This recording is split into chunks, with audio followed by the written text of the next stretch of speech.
Hello everyone, this is my homework 4.1. The title is to explain how to calculate the position of the edge effector used the edge parameter. First, let's to set a frame assignment.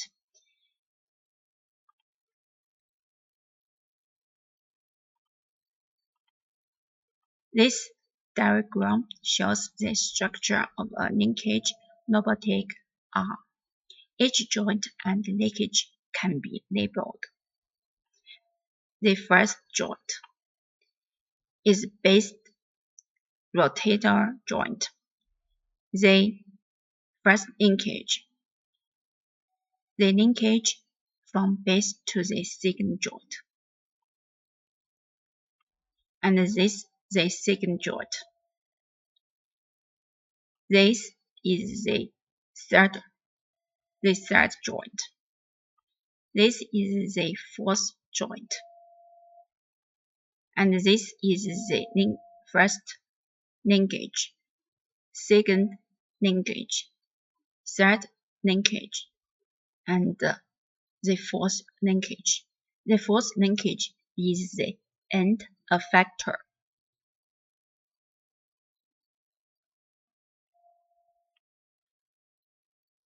From this, we can see that the relationship between the coordinate axis and the z-axis is as follows.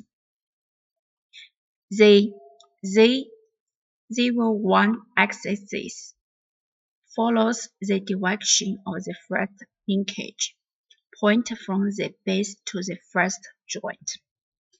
The x01 axis is perpendicular to the z01 axis and lie in the plane of the base. The z2 axis follows the direction of the second connecting rod, pointing from the first joint to the second joint. The x2 axis is perpendicular to the z2 axis and lies in the plane of the first joint. The z3 axis follows the direction of the third linkage, point from the second joint to the third joint. The x3 axis is perpendicular to the z3 axis. The 4 axis follows the direction of the fourth linkage, point from the third joint to the end effector. The x4 axis is perpendicular to the z4 axis and lies in the plane of the third joint. For each joint in the figure, we can see that the z-axis represents the axis of rotation. The x-axis is perpendicular to the axis of rotation. Second, we can find the edge parameters from the picture. Let me introduce the parameters.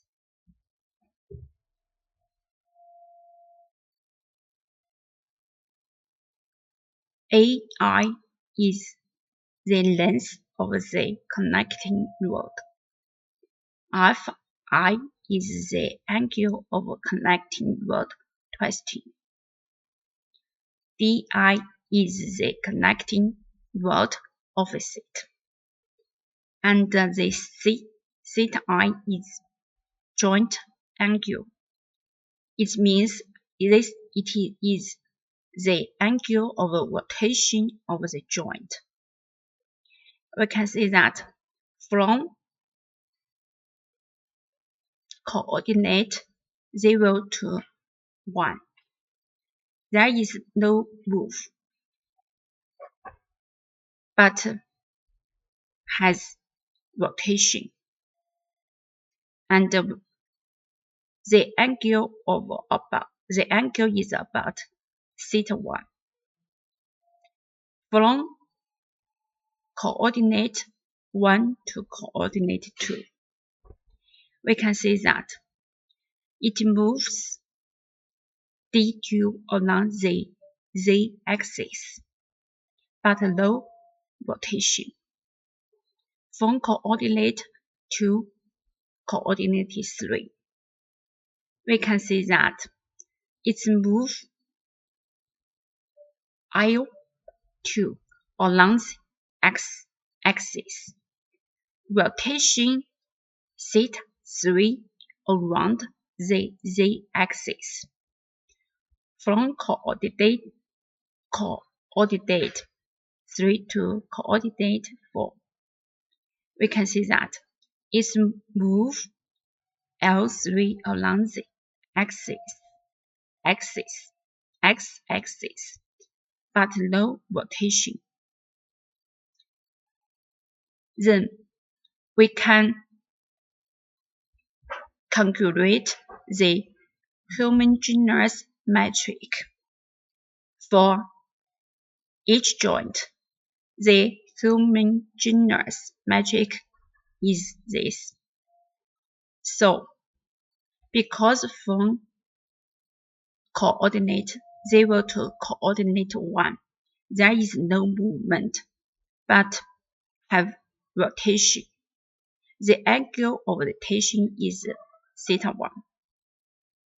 So, the homogeneous matrix for the first joint is calculated like this.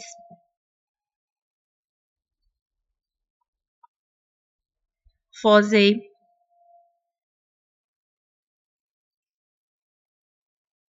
second homogeneous matrix is that from coordinate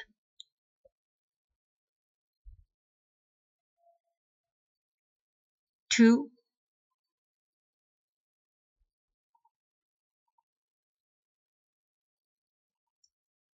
from coordinate 1 to coordinate 2, there is move about d2 along the z-axis. So the homogeneous matrix for the second joint is calculated like this.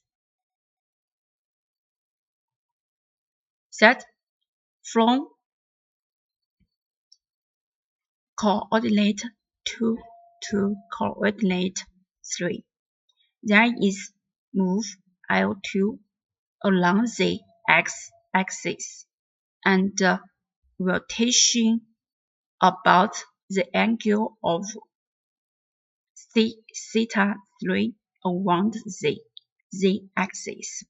So the homogeneous matrix for the third joint is calculated like this.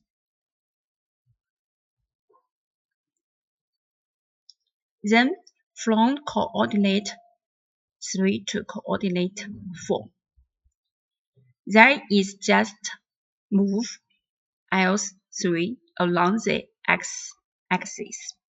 So the homogeneous matrix for the fourth joint is calculated like this.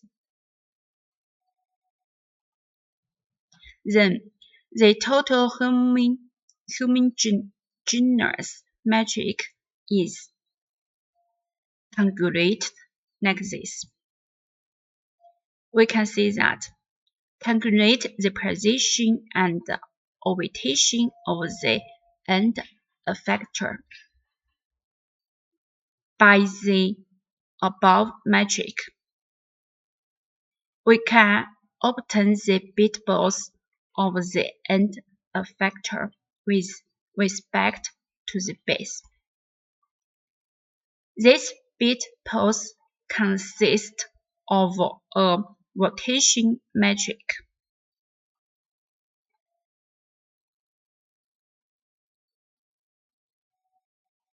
And a translation vector representing the attitude and the position of the end effector respective. So we can from this we can calculate the attitude of the end effector. We can calculate the position of the end effector. That's all. Thank you for watching, and please give me some suggestions for this.